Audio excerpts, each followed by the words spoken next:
Hello there, my name is Alex from Mosaic. Welcome to the Collage. We're gonna have a great time today. Music by Aaron Williams and the Mosaic Band. Also a great teaching by Harry Lee. And as we continue to celebrate Black History Month, the story of a man called Leonard Smith. You do not want to miss it. Let's watch together.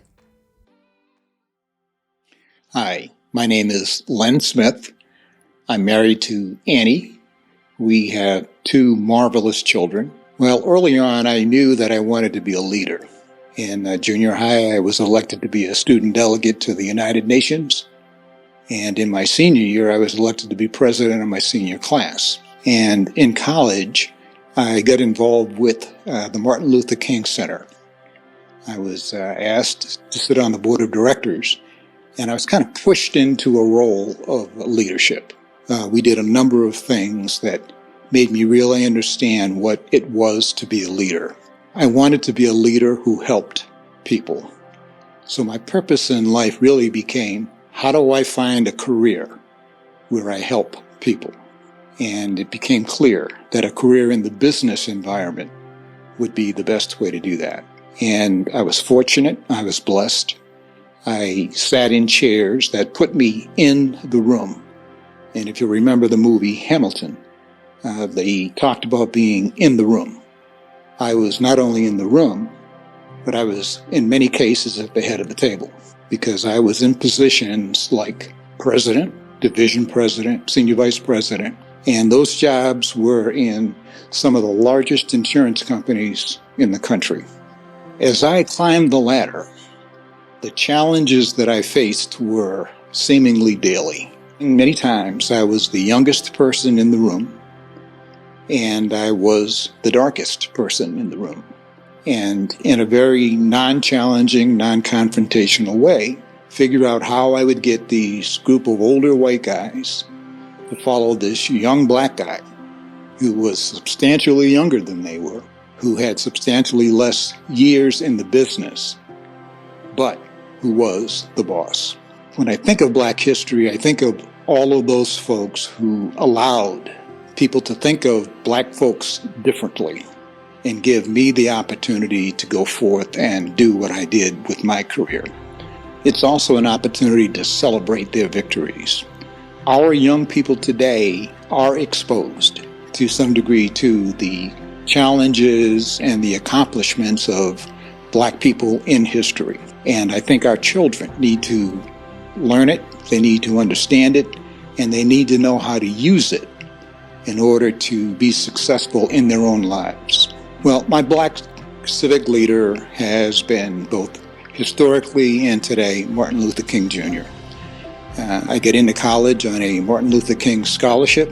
I sat on the board of directors of the Martin Luther King Center at my college. And Martin Luther King really kind of opened the door, again, for folks like me to be recognized, he gave us the chance for our abilities to be displayed. I've been a Christ follower all my life. I was raised in the Episcopal Methodist Church. My parents were both highly faithful people, and so we went to church every Sunday. You know, life is full of challenges. There's a saying that goes something like this: it's not what happens to you, it's how you handle it.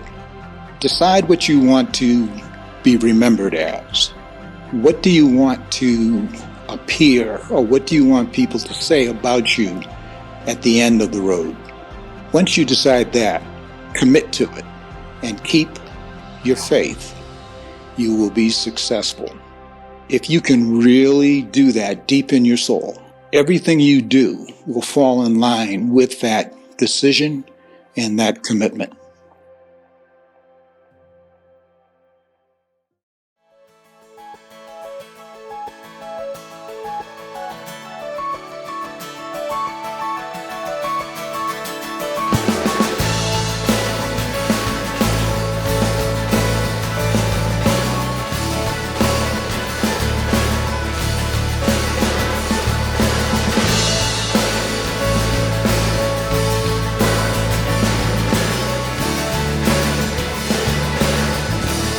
Sing it out together. It's coming on the clouds. King Kings and kingdoms will bow down, and every chain will break as broken hearts declare His praise. For who can stop the Lord? All night we sing. Our God is the Lion of Judah. He's roaring with power and fighting our battles, and every knee will bow before Him. Our God is the Lamb that was slain for the sin of the world. His blood breaks the chains. Every knee will bow before the Lion and the Lamb. Every knee will bow before Him. Oh, open up the gates. So open up the gates, make way before the King of Kings. Our God who comes to save is here to set the captives free. For who can stop the Lord Almighty? Our God is the Lion of Judah. He's roaring with power and fighting our battles. Every knee will bow before Him. Our God is the Lamb that was slain for the sin of the world. His blood breaks the chains. Every knee will bow before the Lion and the Lamb. Every knee will bow before Him. Yes, every knee will bow before the Lion and the Lamb. Come on, we sing it together. Who can stop the Lord Almighty? Who can stop the Lord Almighty? Who can stop the Lord Almighty? Who can stop the Lord Almighty? No one. Who can stop the Lord Almighty? Who can stop the Lord Almighty? Oh, there is no one. Who can stop the Lord Almighty? Who can stop the Lord?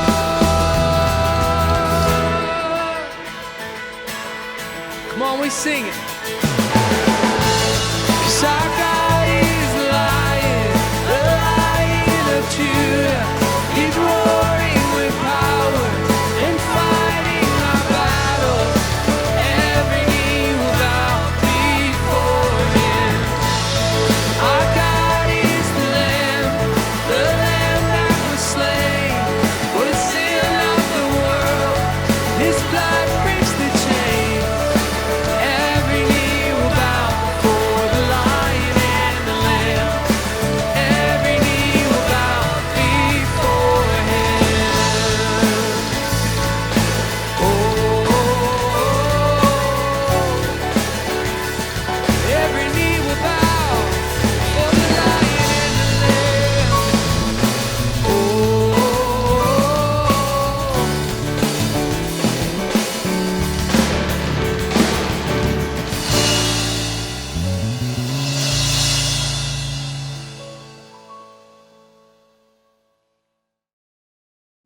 Hey, thanks for tuning in. And I'm hoping that as you've been able to watch our Facebook feeds and these videos over the last several weeks, you're starting to get an idea that our church is really, really composed of a lot of different people, right? I'm Harry Lee, one of the pastors here at Mosaic Church. You've heard a lot of perspectives as we've talked about this man named Paul over the last several weeks, heading into this book we call Colossians.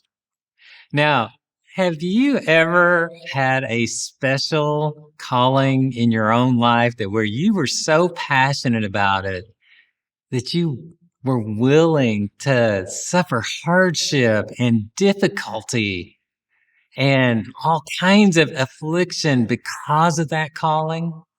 I'm reminded of the Lord of the Rings movie, right, where this special band of warriors were called to protect Frodo as he made his journey to try to destroy that ring. Remember, the ring had been hidden for all those years, and now his job was to find a way to destroy it and break the bonds of that evil power that had swept over the kingdom. You ever wish that you had that kind of calling? Those guys were willing to accept that calling, suffer for it, even to the point of death. You see the passion behind that calling, and a lot of times you have to wonder,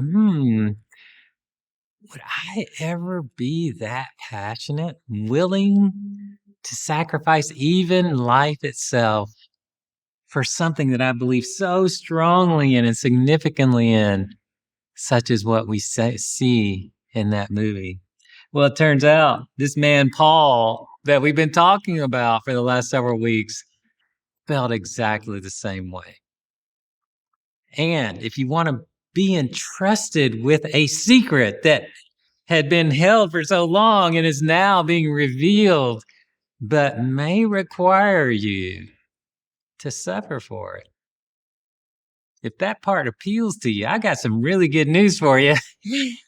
Because that's exactly what this man Paul's been talking about. Listen to what he said. He goes, I am glad when I suffer for you in my own body. Why would somebody say that? It's because of the fact that he knew he was put in charge of this secret that had been held for so long and was now being revealed, and it was his job to reveal it, and he knew that it was going to cost him dearly to proclaim the message. He goes on to say, God gave me this responsibility to proclaim it. The message had been kept secret for a long time, and now God wants you to know. Now, this message wasn't written today. This message was written almost 2,000 years ago. But you know what? There are many people today who feel the same way about this message as Paul did, who are willing to sacrifice all they have, all they are, all they will be, so that the message can go forward. If you've ever wondered what this life is like and why you're living it, and is there anything worth living for, I'm here to tell you right now there is. You see, I was much in the same way some 30-some years ago. And I wondered, is there anything in this life worth living for? I found myself empty and full of anxiousness, purposelessness. And I remember getting to a point of wondering, there's got to be something more. This has to be more than just this. And then I met this man named Jesus, the one whom Paul gave his life to proclaim to many. And when I discovered who he was, it completely changed my outlook on life. It gave me a purpose for living. It gave me reasons to want to continue to live and to give my life for a purpose so much greater than myself that, yes, I'm even willing to suffer on behalf of it. You want to know how to do this? His name is Jesus. You simply need to give him everything you are, everything you hope to be, everything you have been, and ask him to take control of your life and give you the reason for living your life. He'll do so much more than that. And so, if you are interested in finding out more, please come to our website, mosaicchurch.net. Come to our church. We're here in the urban core of Little Rock, Arkansas, where you'll find some from every nation you can imagine here worshiping together as one. And you'll find equally as passionate people who want to continue out this calling. We would love to have you. We'd love to meet you. We'd love for you to belong with us as we walk together. And so we invite you to come. We invite you to explore. Please let us know if you have any questions.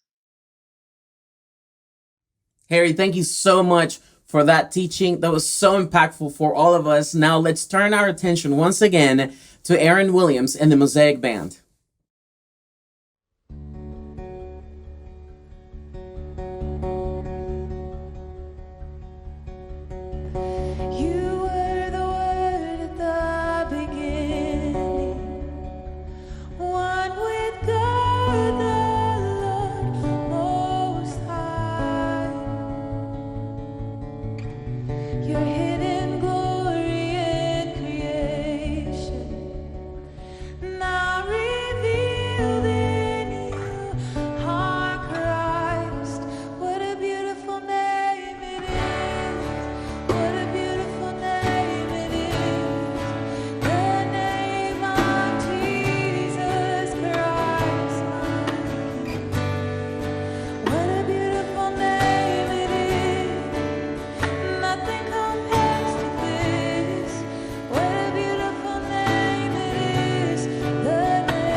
Thank you so much for tuning in today. My name is Alex from Mosaic. It's been such a pleasure to spend this time with you. Please remember the collage every Sunday at noon. Next Sunday, we'll be here, so connect with us. We'll see you then.